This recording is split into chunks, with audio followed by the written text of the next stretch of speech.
Hello, dreamers. How you doing today? Hello, dreamers. We are, I probably say this at the beginning of every episode, but this one is going to be Out extremely of this world. Out of this world. I was waiting for you to say that. This one, we're going to be shooting for the stars. Yes. We got to say all that fun stuff. We got to say all the fun stuff. We have a super exciting guest, and I'm going to let Carly take this one away because Yeah. she invited him to be a part of this. We have, not only is he an author, a motivational speaker, a professor, but he is an astronaut, Mr. Clayton Anderson. Welcome. Hi, guys. It's great. Hi. How are you doing? I'm doing great. How are you? You look happy. Oh, we are ecstatic. Yeah, very excited. This is a really cool interview for us, and I'm blown away. So, Well, and I'm coronavirus free since 1959. Woo! Yes, 1959. congratulations. Look at that. Oh my gosh. Well, why don't you just say hello to our listeners? Tell them a little bit about yourself. We're super excited for them to hear all about you. Well, it's great to be with you guys today. I'm coming to you from League City, Texas, which is southeast of the metropolis of Houston. I am a retired United States astronaut, having spent 30 years working for NASA at the Johnson Space Center in Houston. And that 30 years was broken into 15 as an engineer and then 15 as an astronaut. As an astronaut, I flew into space twice. I have 167 days living and working in space to my credit, and I performed 6 spacewalks over that time. My last flight was in 2010. My first flight was in 2007, where I lived on the International Space Station for 5 months. And the way I know Carly, because my name Clayton Anderson, well, I am the real Clayton Anderson. Get that out there. Yeah. And there's this other dude, I guess he's from Indiana or something, and he carries a guitar around a lot, and he is a singer, I guess. Mm-hmm. And what happened was my Twitter handle is Astro Clay, and his Twitter handle is Clayton Anderson. And what happened was many people confused me with him, and I would get tweets that said, "Oh, I'm so excited, I'm going to go to Clayton Anderson's concert, I can't wait." And so then I would tweet back and I would say, "Well, you know what? I bet he's really excited that you're coming, but I'm not him." And so it turned out that he and I reached out to each other via this Twitter connection that we had no idea existed at first.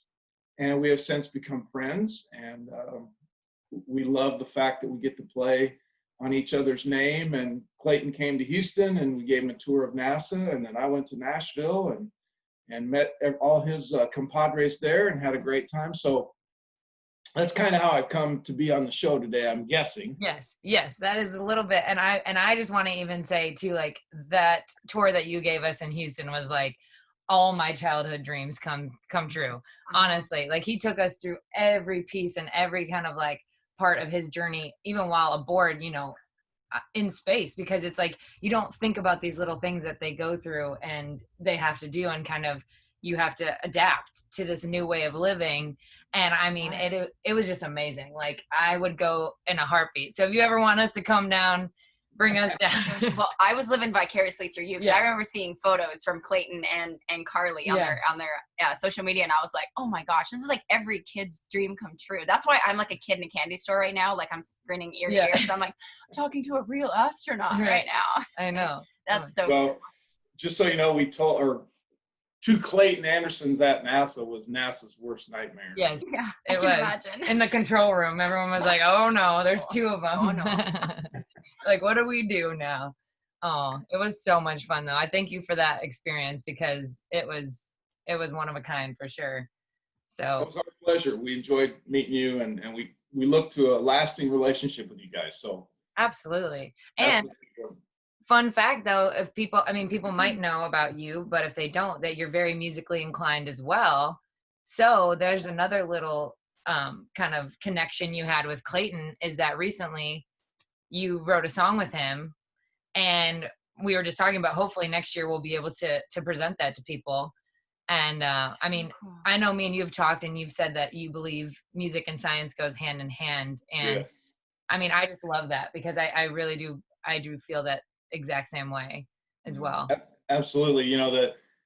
people talk about STEM all the time, science, technology, engineering, and math, but I'm a big believer that it should be STEAM. You should add the A in there for arts, because if you look at it, when Clayton plays his guitar, that's physics. He plucks that string, the string vibrates at the resonant frequency that it's tuned to by the little thing on the end, and makes music with that, right? And then somebody that comes and paints a picture of Clayton at a concert, they're using chemistry, right? Because as soon as they start mixing their paints and putting it on a certain surface that absorbs the paint or doesn't absorb the paint or whatever it is, it's a chemistry lesson. So I had the wonderful opportunity to be at South by Southwest with some singers, Barry Zito and, oh, now I'm going to forget the lovely lady's name, country and western singer.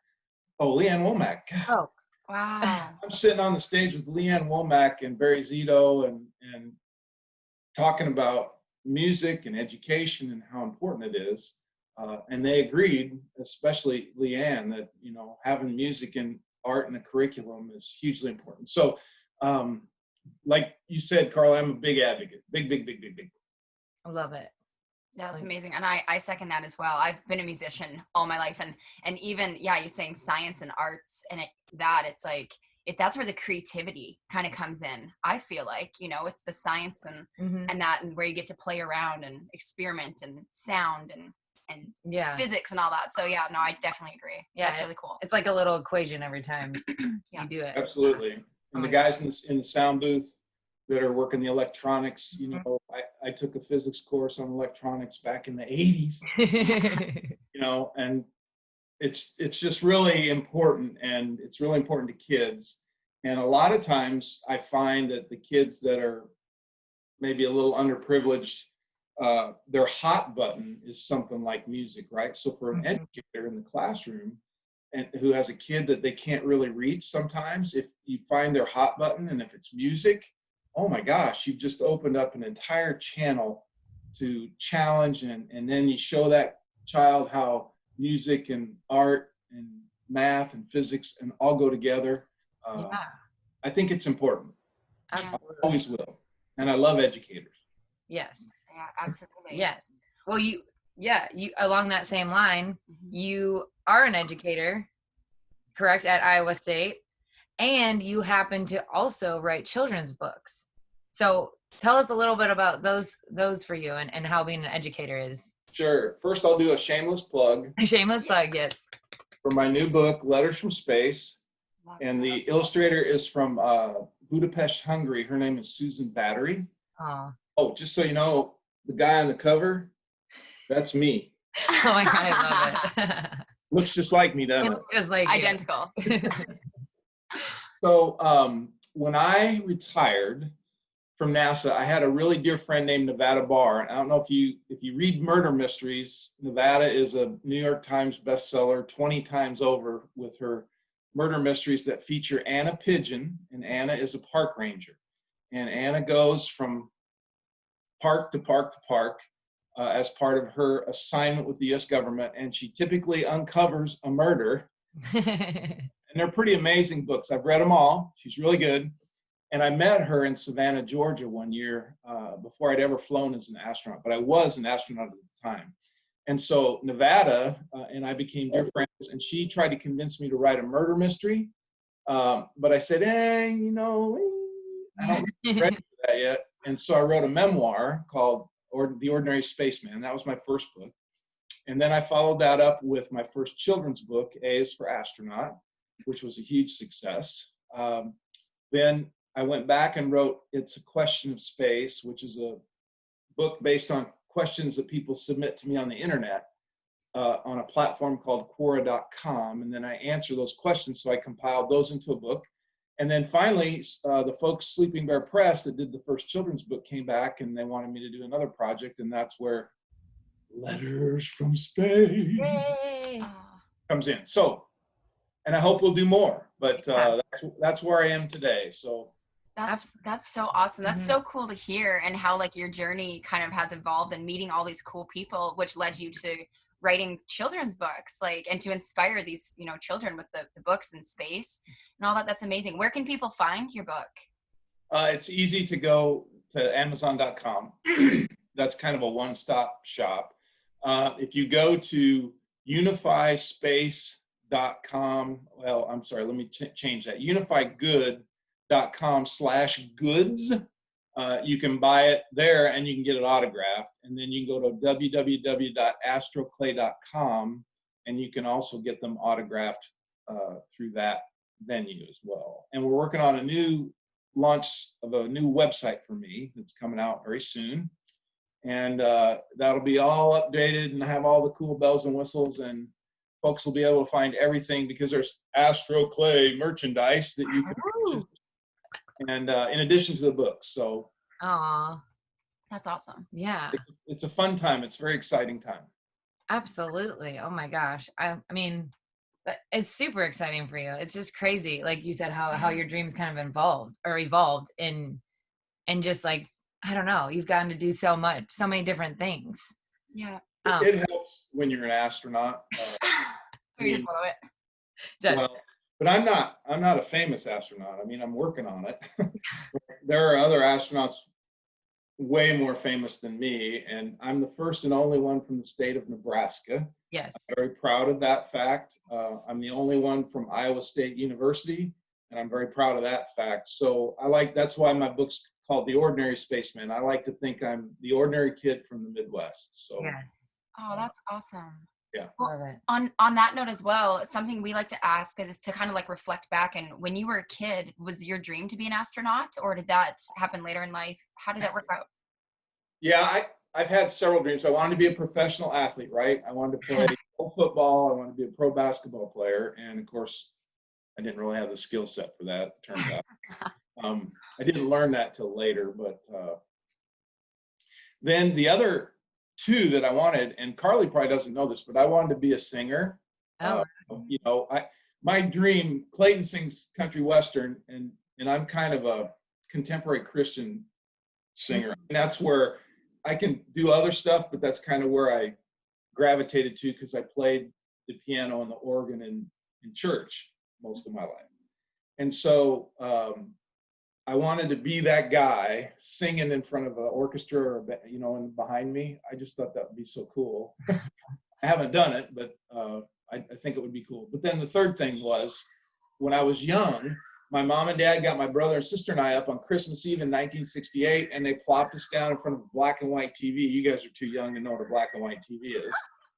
But we watched Apollo 8, and Apollo 8 was going to be the guys that went behind the moon for the first time and came back. And as we sat there and watched this black and white TV, it's a bunch of guys. It's guys with crew cuts and white shirts and skinny black ties and pocket protectors, and they're smoking cigarettes, and they got glasses on. If they're the glasses, they got those big black thick glasses, And by the way, ladies, we've since fixed it. It's not just men. Yes. We're watching this, and that's all you see, and you hear what they're talking about. And I remember as a 9-year-old kid sitting there, and I was just like, wow. And I heard the flight director, the guy that's in charge of the room, he said, I need a no-go for translunar injection burn. And then he calls out all the positions. Retro, go. Yeah. Go. Fido, go. Cheapo, go. Capcom, go. Everybody was go, and then he calls the Apollo 8 guys and he says, are you guys going? I'm thinking, do they really have a choice? Yeah. But they gave the go, and they made the burn, and they make it around the moon, and they come back on the other side after about 15 minutes. And then I heard them talk again, and I was like, oh, I want to do that. That is so cool. But I was 9, right? So I had no idea what it took. I had no idea where my life would take me. It was just a little kid that wanted to be a pro football player, or a little kid that wanted to be a pro basketball player. Here I was, I want to be an astronaut. Yeah. It would turn out, fortunately for me, that when I went to Hastings College in Hastings, Nebraska, a 4-year Presbyterian school, that a 1960 graduate of Hastings College worked for NASA at the Johnson Space Center in Houston, and he came to Hastings, the Nebraska area, every fall to hunt pheasant. And my senior year in college, he hunts pheasants with the career guidance counselor at Hastings College. And they start to, they're tromping through the woods, waiting for the birds. And he says, hey, what do you do? And well, I work at NASA in Houston. You do? Did you know we have a kid here? He loves NASA. And the guy says, really? And yeah. And the NASA guy says, well, does he know we have a summer internship program? And the guidance counselor says, no, I don't think he does. Well, we do. Well, how would he get information? Well, I can send it to him. And so the next thing you know, I'm on the telephone, right? We didn't have this. We didn't have Zoom. We didn't have cell phone. So I'm on a rotary dial telephone. Some dude in Houston, Texas at the Johnson Space Center getting interviewed to be a summer intern. And I got selected. I was one of 40 young people chosen out of about 480 that applied, I guess. I got selected. I went to Houston in 1981 for the summer for the first time, and I worked at NASA, and I hated it. Oh, really? Yeah, the people they put me with, through no fault of their own, they weren't ready to have a young kid, right, that they needed to keep busy. And so the things they gave me were hugely simple for me to do, and they'd give it to me thinking it would take me a couple weeks, and I'd give it back to them in a couple days. And they'd go, you're done? Yeah. And so then they'd have to scramble to figure out something else. But I got selected the next summer, and I said to NASA, I would really like to go work in a group that does this, because that's what I was studying in graduate school at Iowa State. And they accommodated me. I met these guys. I was in this group. It was perfect. I came back full time a year later and worked there for 15 years before my application for astronaut was accepted. So, oh my gosh. Yeah, it just shows you got to have a little luck in life, right? You got to be at the right place at the right time and work hard and do the right thing, but you still have to have a little luck along the way. Yeah. Well, and I think even just like telling people how much you loved NASA, this stuff, like, for that to Trickle that message down, to trickle over to somebody, and it's luck, but I also feel like I really do believe in the law of attraction and manifestation. So it's like, if you're thinking there's opportunities that are around if you have your eyes open to it. Yeah. But sure. Yeah. And that's what young people have to remember, is that if you see it up here, you can go get it. You can go do what it takes. Now, if you take somebody like Clayton Anderson, the singer, if he couldn't sing, right? If he couldn't carry a tune in a bucket and he dreamed of being a country and western singer, it wouldn't matter how hard he tried or how hard he worked. If he can't sing, right, Yeah. that's a job that's hard for him to do. And that's the only thing that keeps someone from reaching all of their dreams, or the dream that they choose. But you also have to be realistic, and you have to bring your passion to what you dream, right? Mm-hmm. A lot of people say that it's all about, if you're passionate about it, you can live it. Well, sometimes you can, sometimes you can't. But if you bring your skill set that God gave you and you're passionate with that skill set, you can accomplish amazing things. Oh yeah. Wow, I think love that's that. a beautiful way to look at it. Yeah, for sure. Absolutely. Absolutely. Oh my gosh. This is just this is such a cool conversation. Yeah. And I already feel so inspired, and I know that the listeners are just probably amped up right now. This is so cool to hear. Yeah. Well, I mean, just along those 15 years of you waiting to get your application to be an astronaut accepted, can you tell us about like those obstacles, some of the greatest obstacles you encountered going into that? Because I think obviously we always think obstacles are important for people to know and to hear. Well, it takes, right, you have to meet certain minimum requirements to even be eligible to be an astronaut. And in 1983, having just gotten a master's degree, I was at that minimum level of qualification, right? I hadn't really done anything in my life except gone to school and gotten a degree or two. Mm-hmm. Here I sat with a master's degree in aerospace engineering, and I submitted my first application using a thing we call a typewriter. I don't know if you're familiar with a typewriter. Typewriter. Then we had a little bottle of stuff with white stuff in it called whiteout, to correct mistakes. But I wasn't even eligible fully at that time, because I had just gotten a master's degree, and the rules require that you have a year or two, I forget what it was, of experience at work, right, with that degree before you're officially eligible to apply. But I applied anyway, using another good philosophy for young people that I tell them: don't ever tell yourself no, right? Let someone else tell you no. So if you think you want to be an astronaut and you can't see very well, I shouldn't apply because my eyes aren't good enough. No, apply and let the doctors tell you your eyes aren't good enough. Mm-hmm. I filled out all that. every year for 15 years and didn't get an interview till year 13. So, you know, getting rejected all the time, or not really rejected, but not hearing back. I would send in my application. I'd get a little card that said, "Hey, we got your application. Thank you." And then that's all I'd ever hear. So I just kept working. I loved working for NASA. If I never got picked to be an astronaut, I was in a pretty good place. I was happy with my job. I was making money. I was, you know, meeting people. I was having fun. And then in year 13, my wife and I thought, well, that's a long time. I don't think I'm going to ever get picked. So we flew to Seattle to meet with some friends from my hometown and maybe pursue work with Boeing in the Seattle area or somebody like that. And it turns out we came back from that trip kind of disappointed that we really didn't have an opportunity to shake hands with, hobnob with the right people. But when I came back, one of the first things that happened was I got a call from the astronaut selection group, and they invited me for my first interview. So, oh my gosh. Yeah, at that point, screw Seattle. I don't care. Yeah. I'm getting interviewed for an astronaut. And I did not get selected in year 13, but I was in front of the committee. I shared my story. Then a year later, I applied. They didn't select astronauts. And then in year 15 was when I got another interview and was actually selected. So I got chills. I did too. Wow. Yeah, it was pretty cool. And if you read The Ordinary Spaceman, there's a good chapter in there about that day, what happened, how I got selected. I was with my wife in Florida. We were looking for manatees, and and I had a thing called a pager on my belt, and my pager went off.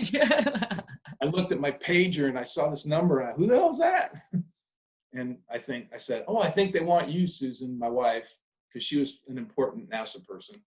And we called that number back, and I said, "Hey, this is Clayton Anderson. I'm calling this number back. I have no idea. I think you want my wife, Susan, perhaps?" And she said, "No, hold on." And she puts me on hold, and the next voice I hear is the head of the astronaut office in the middle of, you know, the Canaveral Lock Station looking for manatees. Wow. Yeah, it was very exciting, but no one was around and there weren't even any manatees. We couldn't tell them either.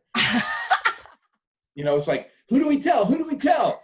And manatees. Yeah. Oh. Wow, that's just such a story of like perseverance, like hope. Yeah. All these things. It makes it just like Carly and I seriously got goosebumps at the same time. I mean, I actually could have cried right there. Yeah. And just knowing like you know, application, and you sent in the applications, and you know, kept your positivity, but just knowing like it'll happen if it's supposed to happen. And then almost having that moment of just kind of being like, well, maybe it's not meant to happen.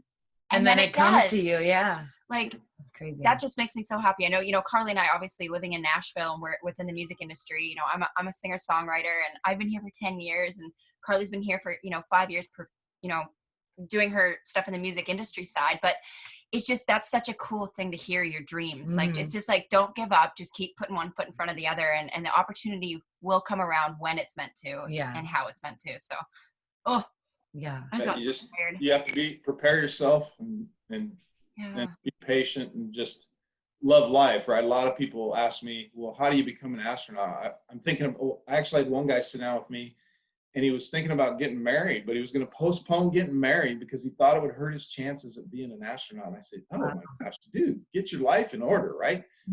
Your life, do what makes you happy, find things that are fun and inviting and invigorating and challenging for you, and just live that life. And then you do the other stuff on the side, right? You write music and you sing, and you're in a club, and somebody hears you one night and they go, whoa, I need that. You know, you never know. Yeah. Right?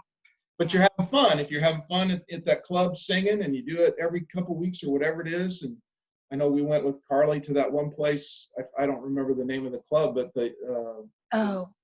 where people just came every week and just sang. They sat up and they sang their songs. I think it was the local. Yeah, I think it was the local. He did the songwriters round. Yeah. Yes. And it was really cool because people are just up there. They love what they're doing. They're singing from their heart. And who knows who comes in that door one day and says, "Oh my gosh, yeah, pretty good. I like that." I love that. Oh my gosh. Oh, I'm just like I'm like in awe because this is such an amazing conversation, and I'm so excited for our listeners to even, you know, hear this and get your books out there to people who might not know, and just introduce you. Like you said, you might not be the most famous astronaut, but Yeah. I'm always like, hey, I've never been to space, but I know a guy. know a guy's been to space. I know a guy who's been to space. There you go. Yeah, exactly. Well, that'll get you a yeah. cup of coffee at a Starbucks. Exactly. Yeah, right. Well, I mean, just in like my kind of thinking of space and astronauts and to dream about all that stuff, what is the experience of space like? And I know Carly said, you know, you have to prepare because you're adjusting to a different environment. Like, how does that all work? Well, the training is, I don't think it's difficult in a, I don't know how to say it. It's not that hard of technical stuff, right? Yeah, I studied physics and I studied aerospace engineering, and you have to have the prerequisites just to be able to understand the concepts. But when you begin to train to live and work in space, it's a lot like beginning to train to live and work in Antarctica, or to live and work in Colorado in the mountains, or the deserts of Saudi Arabia, right? There are certain things you have to learn and know. You have to know how to run the toilet. You have to know how to run the air conditioning system or the kitchen. And if it breaks, you have to be able to fix. I mean, it's kind of like living in a house. It's just a unique house in a very unique location.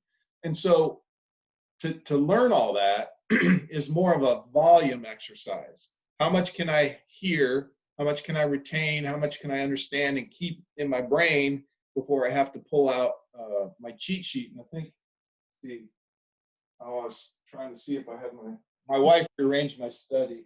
Oh. Like, here's one of my books with my notes that I took to space, right? Oh my gosh. Yeah. So there's no way that this dinosaur-sized pea brain remember all that stuff. There are astronauts way smarter than me. Yeah. But they train you the best you can. You get up there. Now you start to live, and that's when it becomes fun. Is when you're floating in zero G and you're living in space and you're looking at the Earth 250 miles below. And every day you wake up and there's something to look at that's different, or to challenge you, that you have to fix the toilet, or you have to fix the air conditioning system, or you have to install a new piece of equipment. I was never bored for 5 months. I mean, maybe 2 days, I think I tell people that I woke up and I was like, oh man, this is boring. And I tried to play Tiger Woods video golf one time. That was a disaster because it took 4 hours just to load the game onto the computer so I could play it. And then when I got it loaded and I tried to play it, it was like I didn't have a hand joystick like the Atari or the Nintendo, whatever. I had to do it all on the little keypad, and it was, I'm not doing this anymore. So I just quit doing it. But for the most part, every day was different. The big milestones were spread out so that I would do this. You know, I arrived, and then my next thing was a spacewalk, and then the next thing was another crew coming to visit, and then the next thing was the robotic arm and moving a big module to move it to another spot, and then the next thing was coming home. So everything for me was very luckily spaced out, so I didn't have time to really get bored.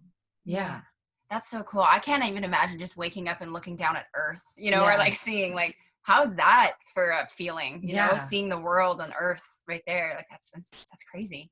I used to have to wake up, if I woke up early, and Fyodor and Oleg were my Russian crewmates, and they lived in the Russian end of the station, and that's where all the good windows were for looking and taking pictures.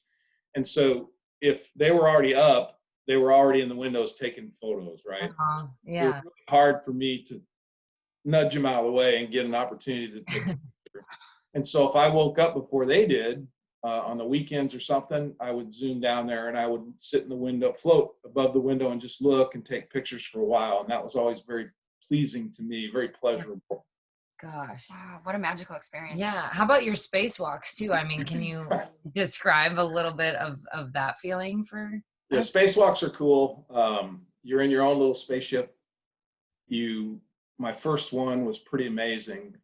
It was in July of 2007, actually on July 23rd. I was the lead spacewalker, and I was going outside with Fyodor, a Russian, And Fyodor was so funny. He was the commander of the space station, and he and Oleg did 2 Russian spacewalks a couple months before July. And so they had never done spacewalks before either. But now Fyodor was kind of the expert. And he used to float up to me the week before we were going to go outside. He'd say, spacewalk, go slowly, think. And I'd look at him and I'd say, good advice, thank you, Fyodor. And he'd fly off. And then he'd come back a couple of days later, play, spacewalk, go slow, think. And so it was really funny when you open the hatch and it's totally black. We're looking at the Earth. And the sun's behind you, so you can't see anything except the icicles that are coming from the back of my spacesuit from my air conditioning system. And they're being pulled out into space because space is a vacuum, right? So there's a little bit of pressure still in the airlock that are just shoving these icicles to the darkness.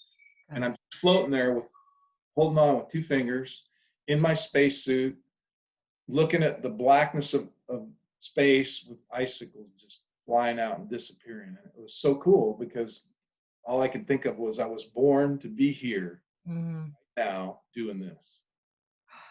Yeah. Gosh. Wow, what a surreal, magical thing. Yeah. I like this. So cool. Pretty cool. Yeah. Yeah. And the way you describe it too, I can just picture myself right there, you know. Yeah. It's oh, what a beautiful sight that would have been. Yeah. Absolutely. Yep. And then I remember going outside, and Fyodor, I go outside first, and you hook up all your safety tethers for each of you so that, you know, you're not going to fall off the station. And Yeah. And Fyodor finally comes out, and he keeps wanting to hand me this thing. I say, Fyodor, that's not supposed to come outside. We're supposed to leave that in. He just keeps handing it to me. So I finally took it and said, okay. And I clicked it off. And then he comes out, and the next thing I know, he disappears. Oh, gosh. And I'm thinking, Clay, go slow. And so finally I go, Fyodor, and I finally had to kind of yell at him in Russian, you know, остановить сейчас. Нам нужно делать вместе здесь. So I told him, hey, stop, dude. We're supposed to do this together. Start here. Come on back. And he came back, which was good. And then we were out there for 7 hours and 41 minutes. You're like, he gone. I was like, you just see him floating away, like, go slow. Yeah. So all that he was telling me, you know, he's gone. Yeah. Gosh. Because he's a veteran spacewalker. Yeah. So. One more before you. Oh my gosh. Oh my gosh, I'd love it. And yeah, I forgot you had to learn some Russian, you know. Yeah, that was one of the hardest things. I loved it. I was decent at it. I didn't try very hard. You know, I could have studied harder. Yeah. But I kind of have the gift of gab, as you figured out. And I love to listen to Russian speakers, and that's how I learn, right? You give me a song. If I hear it a few times, I can do it. Yeah. I also read the music, but that's not as fun as just listening and singing. Yeah. It was funny though. I was in Nashville with Clayton, and we were at the music hall, that place. Oh yeah, Music Hall of Fame. Yeah. And we went up on the stage, and Clayton said, well, let's sing something. And he goes, what songs do you know? And I go, I don't know. I really don't know any that you would know. But fortunately, we start singing The Circle of the Unbroken, and I kind of know that one. And it wouldn't have taken me long to get into the whole thing, but it was fun to sing a couple lines of that with him in that music hall. And yeah.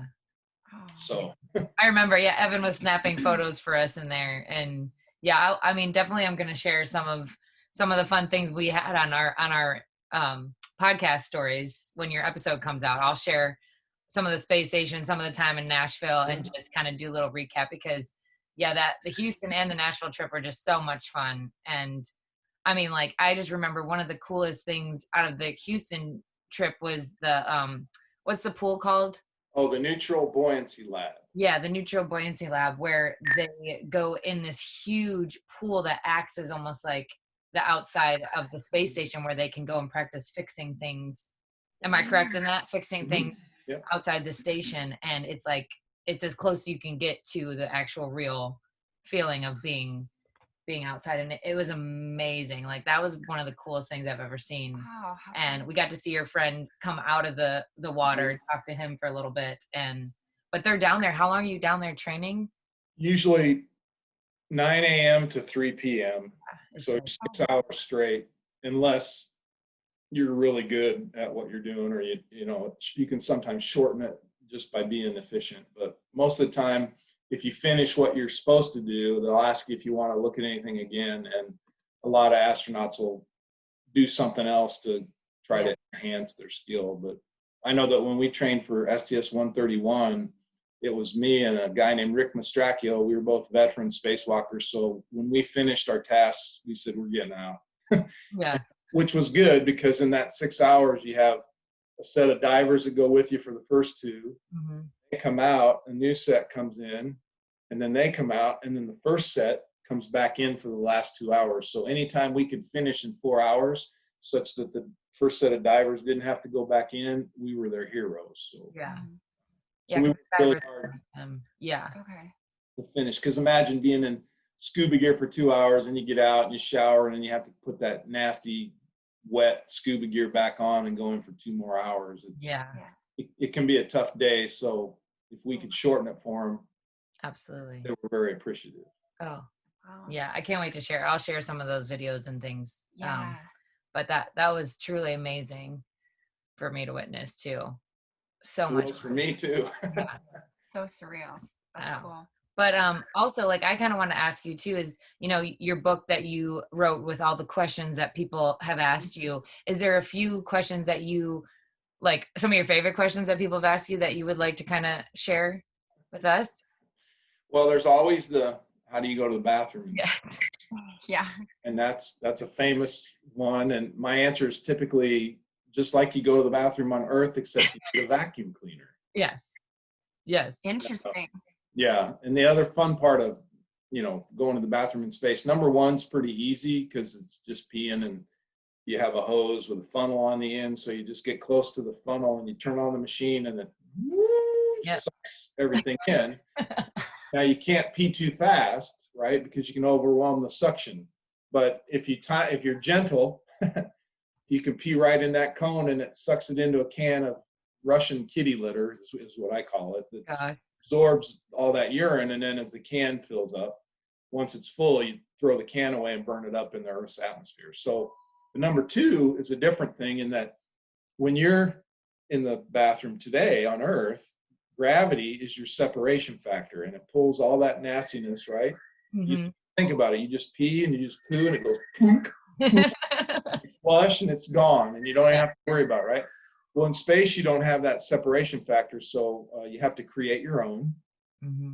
And some people like to do the Miley Cyrus twerk, but that's a very dangerous thing to do in space. So I never chose that one. I used what I called the slide, scissors, and push. You guys want to try it with me? Here. Ready? Oh my gosh. Slide, scissors, push. Now just reach behind. Oh no. Slide, scissors, push. Yeah. Oh my gosh, that's crazy. And it's funny because there's like models of these space stations when we were in Houston, and Clayton, the other Clayton, was taking pictures in the bathroom, and I think you were as well. But I'll have to show you some of those pictures too, because it's just a wild concept. Oh yeah. Yeah. Oh my gosh. Fun fact. Fun fact. Yeah. And I learned really fast that the best way to go poop in space was to get totally naked. Mm-hmm. Your clothes under a handrail, so you didn't have to worry about any of that, right? Because, you know, in 0G, everything floats, and so you don't want to have stuff get in the way. So I take all my clothes off, put them out of the way, do my duty, and then clean up. And clean up, obviously, is the most important, right? That's why you have a rubber glove on that slide, scissors, push hand. Oh my gosh. I know, right? It's like people can't go to the sink and wash up afterwards. Yeah. But it's funny because, you know, with every profession and everything, when people think it's so glamorous and all these things, it's like, hey, let me take you down a notch and let me tell you, like, sometimes it's not so glamorous, you know, but it's important for people to know that too. Because, gosh, oh my gosh. It's a very important thing. Yeah. Ooh. Oh my God. Well, another question that we kind of like to end with and, you know, really important for our listeners is your greatest advice that you would give to other dreamers. Good question. I think that we can kind of reiterate a couple things I said before, in that I truly believe that everyone is just like me. I'm a small town kid from the Midwest who grew up, playing in the playground and going to small school and living in a town with people that cared about me, right? So if everyone can think that they're just like me, and then think about that skill set and their passion, and bringing their passion with whatever skill set they have, then they should look for those things that make them happy and excite them. So I tell kids, and when I teach it, I will say, give me 2 imaginary buckets, one in the left hand and one in the right hand. And as you go through life, you put things in the, I really like this bucket. And then you put, oh, I didn't like that. And you put it over here in this other bucket. But as you walk through life, you carry both buckets, because it may turn out that you meet a professor, or you meet Clayton Anderson, or you meet Carly, and something that you do with that person causes you to say, you know what? Maybe I should take that thing I didn't think I liked and put it over here in the I like it button. Because as you grow as a person, your likes and dislikes, your understandings change. And so those buckets have to be living buckets. They're not stagnant. They're not, once I put you in the I hate doing this bucket, I'm never going to look at it again. And if people take that philosophy with them and continue to look into those buckets, I think they'll find the things that they love. And if you find things that you love and you bring passion to doing those things, you'll be successful in whatever endeavor it is, whether it's teaching, being a musician, being a veterinarian, being an astronaut, police officer, Absolutely. all those things. Gosh, that's great advice. I love that. I love that too. Yeah. Oh, well, I mean, thank you so much for taking time with us. And I mean, this has been an amazing episode for us, and an interview. Yeah. One thing else I want to make sure is that tell people where, if they want to follow you on social media, if they want to follow your website again, and all that. And your stuff. books. And your books. Yeah. Everybody's got to check out the books. I am Astro Clay. So if you Google Astro Clay on the internet, you should be able to find my Twitter, which is Astro Clay, my Facebook, Astro Clay, my Instagram, Astro Clay. Mm-hmm. There are various forms of whatever their syntax is, but it's always Astro Clay. And I'm on Instagram, Twitter, Facebook. Quora.com is the question and answer website.